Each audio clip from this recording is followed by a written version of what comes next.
Alright, welcome to the Fake News channel, and this video is going to be on methods of questioning and the way reporters ask questions and the way they spin stories and why we have fake news in the beginning. Okay, so everybody's like on the fake news thing. Don Lemon went off the other day and walked off the set because somebody called him fake news, and every time you say fake news, what about it is not fake, this is true and this is true and this is true. It's fake because nobody cares about it. Alright, because it's not news. News is what people care about, what people want to know about. Something that means nothing is not something that people care about, especially if it's something that didn't really happen. Okay, and everybody goes, what do you mean it didn't happen? Well, nobody's presented any proof. And this is how you know that there's no evidence out there, because if there was, they would have already done a 60 Minutes or something on Nightline or something. Alright, and they would have laid it all out for you. So here we go. Check this out. Let's make sure we get this on the record. Did you at any time as a representative of the Trump campaign or after your time with the Trump campaign have regular contacts with Russian officials during the election? Categorically, positively not. Now, even if it wasn't someone who identified themselves as working with the Russian government, you're sure there was no contact? Absolutely not. So why are you associated with this story? Why? Okay, so there was two questions, right? Two setups. He answered them straight out, and then he ends with so why are you associated with it? Okay, let's find out. You got connected. Excellent question. First of all, I've never been notified by anyone in government that there is such an investigation or that I am the subject of one. The FBI never contacted you? I have never heard from anyone in law enforcement at all, including the FBI. They'd be pretty bored if they want to look at my emails and transmissions, because they won't find anything of this nature. I have no Russian clients. I was not in touch with anyone in Russia. I was not talking to anybody I believe to be an intermediate for the Russians. You said you'd like a congressional investigation. Would you testify under oath during that investigation? I would be happy to. I would like any fair, unbiased investigation so that we can clear the air on this once and for all. When you hear this story, that on the very same day President Obama imposed new sanctions on Russia for hacking the DNC and meddling in our election, the same day that Vladimir Putin vowed retaliation for those sanctions, General Flynn called the Russian ambassador, and after that phone call, there was no Russian retaliation for those sanctions. Does it smell bad to you? Does it smell bad to you? That was the question. Did you hear that? Did you see how he did that? Does that smell bad to you? No, it doesn't smell bad to me. Does it smell bad to you? Yeah, it smells kind of fishy to me. Okay, well, smelling fishy is not illegal. Smelling bad's not illegal. See, this is how they do it. They laid out the whole premise. They're trying to nail this dude and get him to slip up or try to scare him, and they haven't presented any proof. They haven't asked. They keep asking the same question over and over again, claiming they're trying to get it on the record, acting like he's not answering the question, and you're hearing his answer for yourself. Okay, he keeps telling them, no, I want him to investigate. Tell him to come investigate.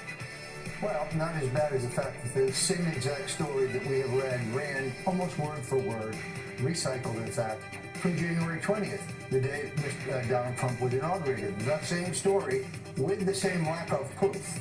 But let's talk about General Flynn. Okay, so there you go. He fucked them up, and now they want to talk about something else. You see? See how he did him there? He's telling them, y'all are reporting a story that's already been reported. It's being recycled, and there's no proof of it. No, but still, you have no proof. You're still coming back with the same fucking story. Let's talk about his role as a national security advisor. And to Matt's point here, you're a longtime operative. You know this stuff. Doesn't this seem strange to you? I'm not sure I understand what part that would be phone strange. call would have happened on that day, and the result would have been no retaliation for those sanctions on the part of the Russians. I think the Russians would like to have better relationships with both Donald Trump and the United States. We now understand that General Flynn committed no crime, but the exposure, the disclosure of the fact that he was monitored by the government, that is a crime. Would so someone has committed a full crime. Would someone like General Flynn have picked up the phone on that day without the authority of the president or the president-elect at that time? Based on the... So they basically walked past the story. Did you see that? There is a crime that was committed and something that the FBI needs to investigate.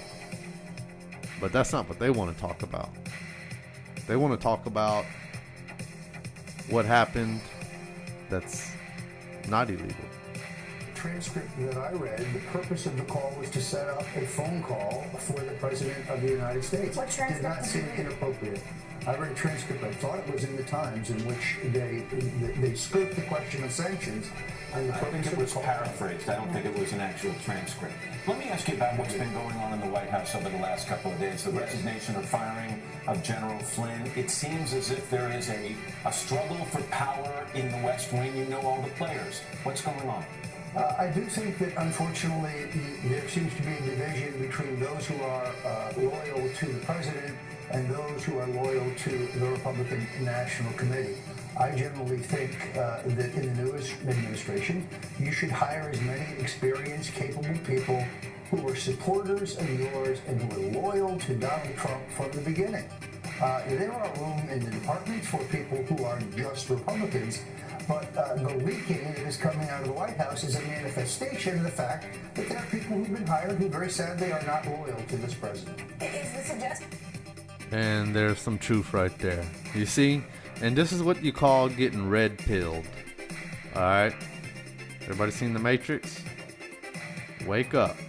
That you're making, Roger, that Reince Priebus is not loyal to the president, that the chief of staff is disloyal to President Trump? I guess the inference would be that some of the people that he has hired may be in that position. We see a leak in the Washington Post that the president is like a clueless child. That didn't come from Steve Bannon or Kellyanne Conway or Stephen Miller, that I assure you. So while this plays out, do you expect more parting of the ways between key players and the president? I think that you might have some shakeout of the staff, but there are some exceptional people there as well. Is it healthy for the administration to be filled with, as you're suggesting, yes men, people who will not challenge President Trump? I don't think that's the issue at all. I think it's healthier to have people in the administration who share the president's vision of where he wants to take the country. Roger Stone. Roger, thank you very much. So there you go. That's as cut and dry as that. You see? They're trying to torpedo this guy, but this guy's not going for it. They're trying to bait him. They're trying to get him with gotcha questions, but he's smarter than that. So thank you for watching the Fake News Channel. I'll have some more for you later.